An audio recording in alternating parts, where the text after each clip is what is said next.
नमस्कार दोस्तों, स्वागत है आपका एक बार फिर हमारे इस YouTube चैनल में। दोस्तों, आज मैं बात करने वाला हूँ यूपी एएसआई में जो आपका डीवी यानी डॉक्यूमेंट वेरिफिकेशन और पीएसटी प्रक्रिया में क्या क्या होने वाला है।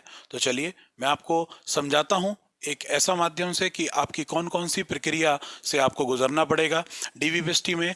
डॉक्यूमेंट वेरिफिकेशन और फिजिकल स्टैंडर्ड टेस्ट, दो प्रकार के टेस्ट की आज हम बात करने वाले हैं, जिसमें मैं आपको बताऊंगा कि यूपीएसआई में भर्ती होने वाले विद्यार्थी किन किन चीज़ों का सामना करेंगे और उनको कितनी तैयारी करनी है। तो चलिए दोस्तों शुरू करते हैं। मैं आपको एक एनिमेटेड वीडियोस के माध्यम से समझाऊंगा कि आप नोट भी करते रहिएगा कि किन किन चीज़ों की आपको ज़रूरत पड़ेगी। तो चलिए चलते हैं हमारी कंप्यूटर की स्क्रीन पर और मैं आपको समझाता हूँ कि किन किन चीज़ों की आपको आवश्यकता पड़ती है।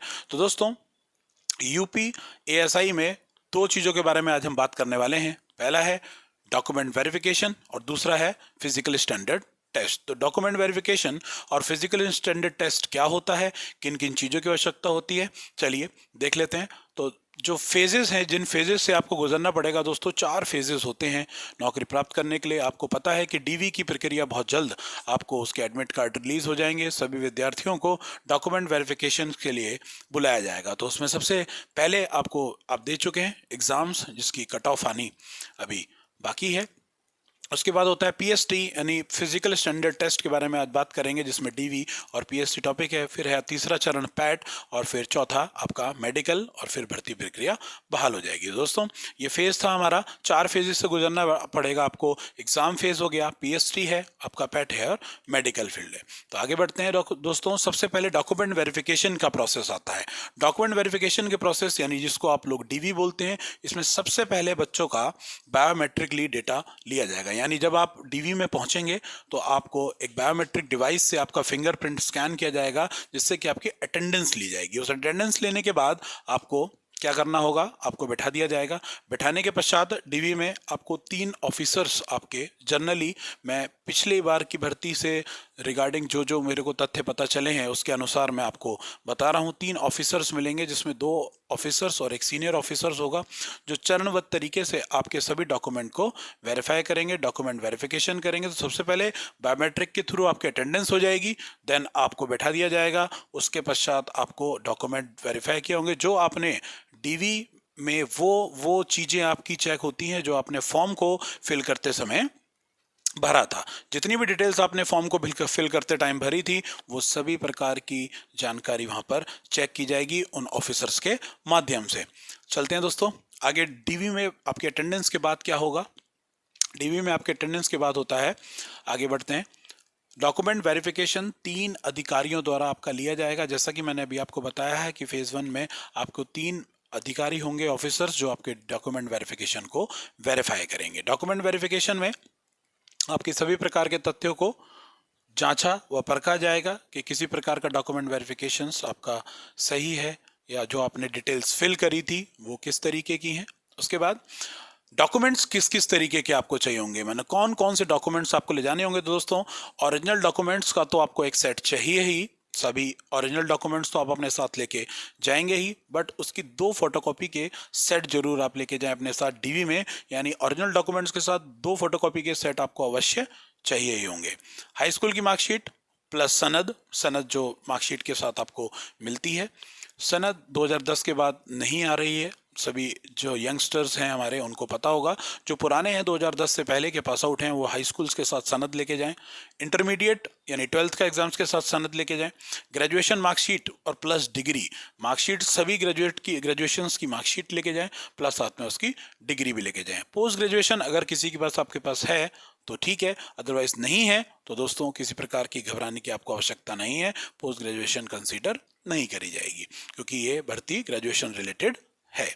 कास्ट सर्टिफिकेट जरूर होना चाहिए दोस्तों आपके पास, यानी SC ST OBC आप किसी भी कैटेगरी के हैं, उसका सर्टिफिकेशन जरूर होना चाहिए टिल उस डेट का जिस डेट में आयोग ने मेंशन करके दिया है कि मुझे इस तारीख तक के सर्टिफिकेट या डॉक्यूमेंट चाहिए, उसके पहले के मान्य नहीं होंगे, क्योंकि लेटेस्ट कास्ट सर्टिफिकेट चाहिए होता है। आयोग को तो ध्यान दीजिएगा, आधार कार्ड जरूरी ले जाना है आप लोगों को अपने साथ।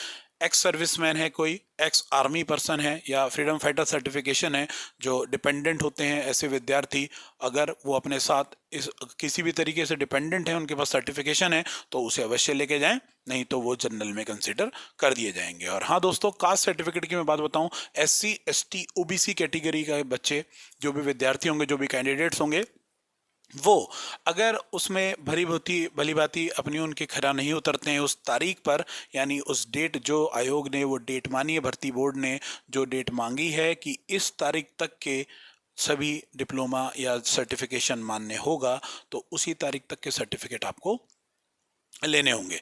यानी उसके पुराने सर्टिफिकेट नहीं चलेंगे तो आपको जनरल में कंसीडर करा जाएगा, आपके कास्ट सर्टिफिकेट काम नहीं करेगा। तो इसमें एक इंपॉर्टेंट बात, जो ओ लेवल और PGDCA, DCA और MTech, BTech और BCIT, BSCIT, तो इस तरीके के जो सर्टिफिकेशन है दोस्तों, ये मान्य हो रहे हैं।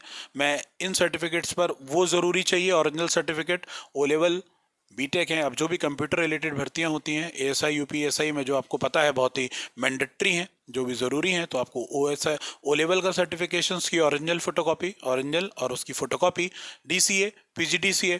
हम एक और वीडियो लेके आएंगे जिसमें मैं आपके साथ डिस्कस करूंगा कि किस यूनिवर्सिटी के PGDCA DCA आयोग मान्य करेगा, भर्ती बोर्ड मान्य करेगा, और किसके मान्य नहीं करेगा। फिलहाल हम बात कर रहे हैं ओ लेवल वाले। फिलहाल कॉन्फिडेंट रहें अपने सर्टिफिकेशन को लेकर, किसी भी प्रकार की कोई दिमाग में मिथ ना रखें, DV में अवश्य जाएं। सभी लोगों को मैं बोलूँगा DV में जाना ज़रूरी है, जिसका नंबर आया है वो DV ज़रूर दे। आगे बढ़ते हैं हम लोग। इसके बाद जो हमने बात कर ली इंटरमीडिएट मार्कशीट्स की, ग्रेजुएट मार्कशीट की, पोस्ट ग्रेजुएशन मार्कशीट की, कास्ट सर्टिफिकेशन की, आधार कार्ड की बात करी, एक्स सर्विसमैन, फ्रीडम फाइटर और एक्स आर्मी। तो ये थी बात डॉक्यूमेंट्स की। ध्यान दीजिएगा, original documents plus 2 photocopy set आप साथ में अवश्य लेके जाएं। आगे बढ़ते हैं दोस्तों, आगे समझ लेते हैं PST क्या होता है दोस्तों। उसके बाद DV डॉक्यूमेंट वेरिफिकेशन प्रोसेस के बाद आपको PST फेज यानी फिजिकल स्टैंडर्ड टेस्ट में आपको ले जाया जाएगा। उसके कुछ देर बाद PST का प्रोसेस होता है। PST के प्रोसेस में गर्ल्स के लिए हम बात कर लें, जनरल, SC और OBC कैंडिडेट की गर्ल्स की जो मिनिमम हाइट होनी चाहिए वो होनी चाहिए 152 सेंटीमीटर में, और ST कैंडिडेट की गर्ल्स की हाइट होनी चाहिए 147 सेंटीमीटर में। वेट मिनिमम दिया है आयोग ने, भर्ती बोर्ड ने 40 किलोग्राम, और मैक्सिमम किसी प्रकार का कोई तथ्य नहीं दिया है कि अधिक से अधिक वेट कितना होना चाहिए। तो ये बात थी फिजिकल स्टैंडर्ड टेस्ट की, जिसमें गर्ल्स के लिए ये मानक तय किए गए हैं। बात कर लेते हैं बॉयज़ की। PST स्टैंडर्ड बॉयज़ के लिए क्या होगा, जनरल, SC OBC के लिए 168 सेंटीमीटर, और SC कैंडिडेट के लिए 160 सेंटीमीटर, ये क्राइटेरिया रखा है बॉयज़ के लिए। वेट मिनिमम वही 40 kg, और मैक्सिमम जितना भी अभी कोई मेंशन नहीं किया है, यानी कम से कम 40 किलो का हल्का लड़का नहीं होना चाहिए, ये उन्होंने बोला है।